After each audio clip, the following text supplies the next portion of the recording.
Now that we got the logo recreated, I think it's high time we redesigned it. And as you can see, it's got, well, the logo is simplified again, but I've also switched the colors. I've decided to go with the red and black because, and the white as well, because these are almost all the colors of the United Arab Emirates flag. And since the company prides itself to be from Dubai, I thought it would be a great idea to kind of implement that pride into the logo.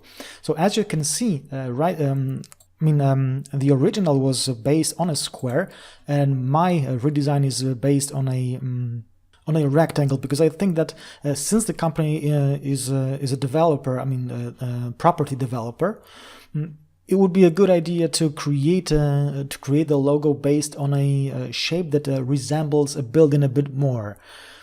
Plus, the rays in combination with the rectangular shape of the logo show that represent the movement, the up movement, because Dubai has one of the tallest buildings in the world. So this kind of a base, this kind of a shape idea, I think emphasizes the fact, the height of the buildings that are being built by the company in Dubai. And of course we got the same font as we used before, but this time is smaller, much smaller.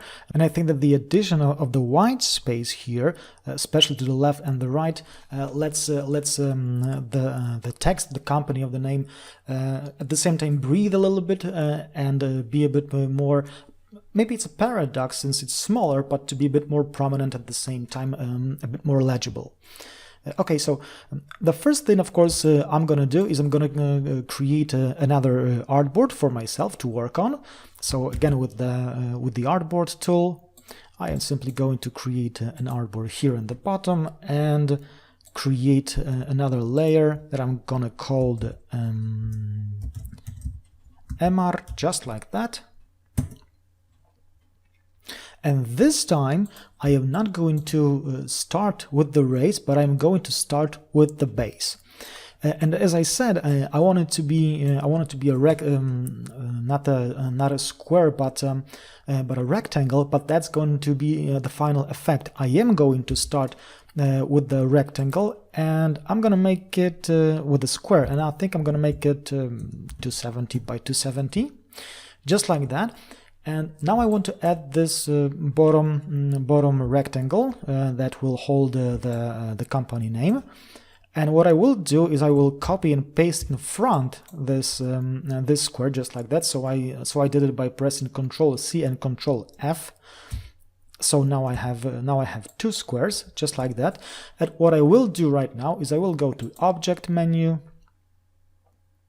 Path, and I'm gonna go Split into Grid. Let me hit the preview, and what I want to do here is I want to add rows. So as you can see, I am splitting my square into rectangles, and I will add a bit more gutter to it. 30 should be fine. And I'm going to get rid of these rectangles, and I'm going to move this guy down just like that. That's fine. And I think I will move, because as we can check with the original, we got this little gap right here that kind of acts like another ray. So I am going to move it. So with the move tool, I am going to move it. Let's check the gutter value, which is 30 pixels. That might be a bit too much. So let's check 20 pixels. Yeah, this should be fine. Okay, we got our base created. So the next thing to do is to add the rays and then add the text later. But I think we're gonna start doing that in the next video. So if you're interested, keep watching.